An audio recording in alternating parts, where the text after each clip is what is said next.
So, you want to own a medieval watermill. Congratulations, you have chosen a business that every household in the village may need, whether they like you or not. Grain cannot become bread until it is ground, and in much of medieval England, the custom known as suit of mill could oblige tenants to bring their grain to the lord's mill and pay a toll for the service. At first, this looks better than owning a tavern. You do not need to persuade travelers to stop, hope they order supper, or pray that their horses are hungry.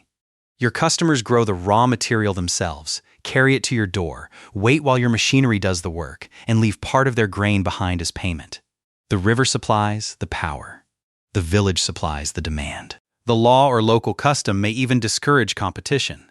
It sounds like a machine that turns water into money. Then you discover that the river is not yours, the building is not yours, the monopoly is not yours, and the rent is due even when the wheel does not move. To understand the business, imagine leasing a substantial manorial watermill in southern England around the middle of the 14th century.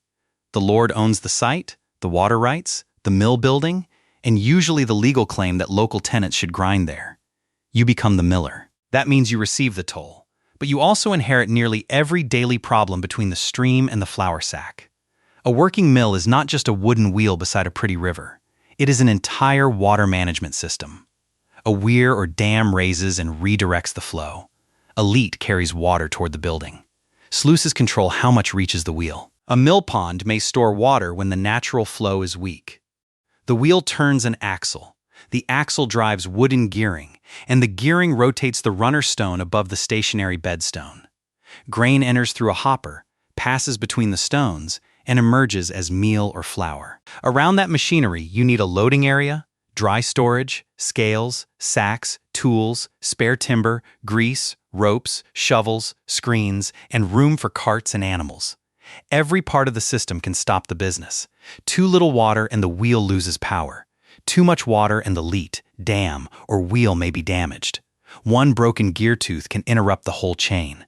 A worn bearing can heat the axle. A badly adjusted millstone can produce coarse meal, waste grain, or even scorch the flour. The first advantage is demand. Bread is not a luxury, and a mill serves a repeated need rather than an occasional pleasure. Medieval England already had thousands of watermills by the time of the Domesday Survey in 1086, which tells you how deeply milling had become embedded in the food economy. A pair of stones working under normal conditions might process roughly 1 to 2.5 quarters of grain in a day, perhaps around 250 to 500 quarters in a year depending on the mill, the water, the harvest, and how continuously it operated. But throughput is not the same as revenue. You do not own all the grain that passes through the stones. You normally take a toll, called multure, often as a share of the customer's grain. Rates varied by place and custom, but 1/16 is a useful historical benchmark for parts of southern England. If a farmer brings 16 measures, the mill keeps one. That sounds small until hundreds of loads pass through the door. It also creates the miller's greatest reputation problem, because you control the weighing before grinding, the machinery during grinding, and the measuring afterward. The customer sees a full sack go in and a smaller quantity come out. Some difference is your legal toll. Some is dust, moisture, spillage, and normal loss. Some may be poor measurement. And some customers will always suspect theft. The medieval miller therefore operates a business in which the fee is physically mixed with the customer's property. A tavern keeper can point to the cup he sold. A miller must convince the village that the missing grain was measured honestly. That suspicion matters because the monopoly is never as perfect as it appears. Tenants may be required to use the manorial mill, but they can still delay, hide grain, use hand querns, travel to another mill, or challenge excessive tolls. A lord can order domestic hand mills confiscated, but enforcement costs time and creates resentment. The miller may enjoy protected demand, yet every customer arrives knowing that he may not have chosen to be there. This is a profitable relationship built on dependence, and dependence produces hostility. Now look at your startup position. The lord may have paid for the original building, wheel, leat, dam, and major machinery, saving you from the enormous capital cost of creating the site from nothing. But the lease can require you to maintain equipment, perform repairs, or return the mill in working condition. Before opening, you still need sacks, weighing equipment, tools, replacement pegs, wedges, rope, oil or animal grease, timber, storage bins, and enough cash or grain to survive interruptions. Millstones are especially serious assets. They wear down and must be dressed by cutting new grooves into their faces. Eventually, they must be replaced. Some medieval millstones came from regional quarries. Others traveled from northern France or the Rhineland, and the largest could weigh close to a ton. Buying the stone is only part of the cost. It must be transported over roads, lifted into the mill, fitted safely, and aligned by people who understand the machinery. A cheap stone that grinds badly can cost more through wasted grain and angry customers than an expensive stone that lasts. Labor is another hidden expense. A small mill may be operated by the miller and his household, but the work is not passive. Grain sacks must be unloaded, weighed, recorded, lifted, emptied, ground, collected, screened, bagged, and returned. The mill race must be cleared. Sluices must be adjusted. Ice, branches, mud, and weeds must be removed. Gears need inspection. Stones need answers. Cartsomers need answers. Carts arrive at inconvenient times. A miller who is ill does not simply close for a day without consequences, because flour production for the village begins to back up. Family members may keep the cash wage bill low, but their food, clothing, housing, and labor are part of the true cost. The largest expense may be the rent. The Lord owns a durable income-producing asset and can lease it for a fixed annual payment. You receive the operating revenue, but you carry the volatility. A good harvest fills the floor with sacks. A bad harvest reduces your throughput. A wet season may provide abundant water but damage the weir. A dry summer may leave the wheel almost motionless. A winter freeze can stop production while rent, household consumption, and maintenance continue. The Lord has invested in land, water rights, and a building. You have invested in keeping the system moving every day. So where can you earn beyond the basic toll? First, the retained grain can be consumed by your household, sold, exchanged, or stored until market conditions improve. Second, you can buy grain outright, grind it, and sell meal or flour, turning a service business into a trading business. That offers a larger margin but exposes you to price risk. Buy grain before prices fall and your stock loses value. Wait too long and you may have nothing to sell during a shortage. Third, the milling process creates bran and other byproducts useful as animal feed. What looks like waste can be sold to households keeping pigs, horses, poultry, or cattle. Fourth, storage may bring additional income. Farmers, bakers, brewers, and merchants need somewhere dry to hold grain or meal, but every stored sack increases your responsibility for damp, rodents, fire, and theft. Fifth, the same water power may support other work. Mills were primarily used for grain, but water power could also be applied to fulling cloth, crushing materials, sawing wood, pumping water, or other mechanical processes. Not every corn mill did all these things, and changing machinery required capital. But the larger lesson is that the valuable asset is not only the millstone. It is controlled mechanical power. The river delivers energy every hour it flows, and the owner who finds more uses for that energy can earn more from the same site. Now consider the daily losses. Grain spills, flour dust escapes, sacks tear, rodents eat stock, damp ruins storage.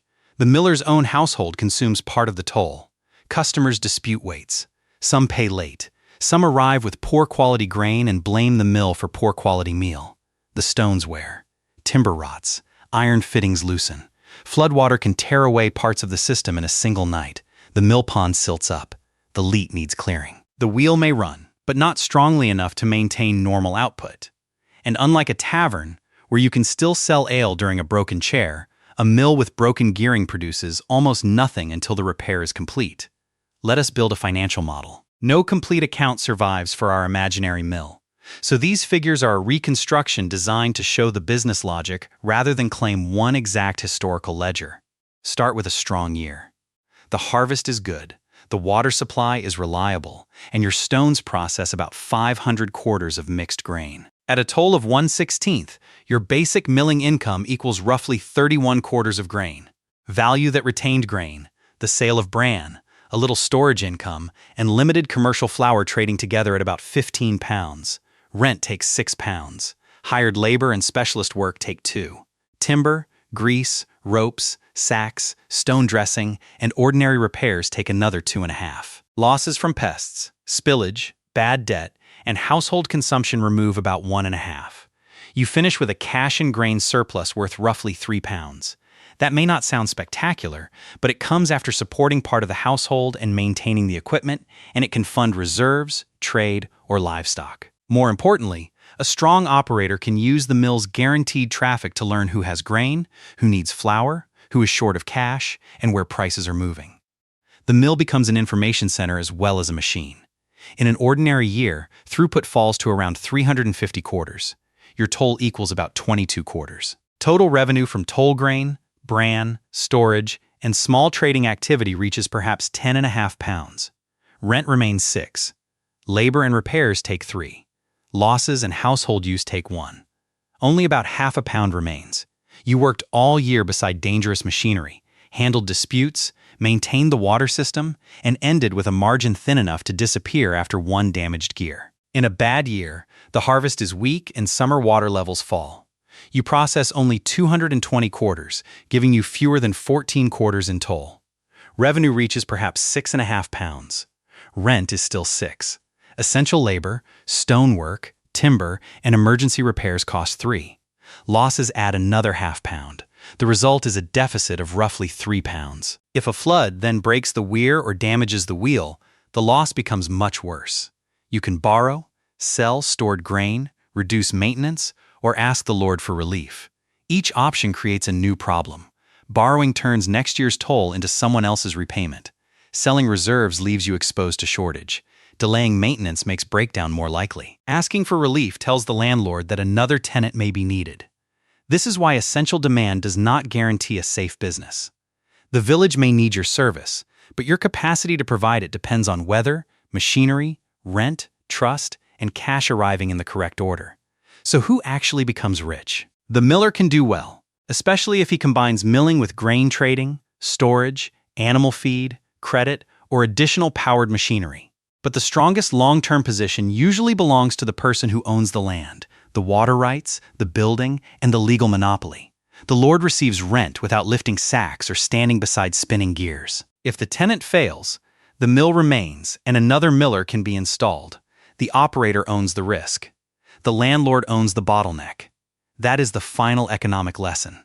A medieval watermill was valuable, not simply because it made flour, but because it controlled a compulsory transformation between harvest and food. Grain entered as a farmer's crop and left as something a household, baker, brewer, or merchant could actually use.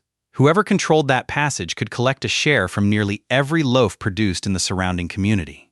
You can become prosperous as the miller, but only by keeping the water moving, the stones honest, the villagers cooperative, and the landlord satisfied. Misjudge any one of those, and the machine that appeared to create money from a river becomes an expensive wooden building beside water you cannot control.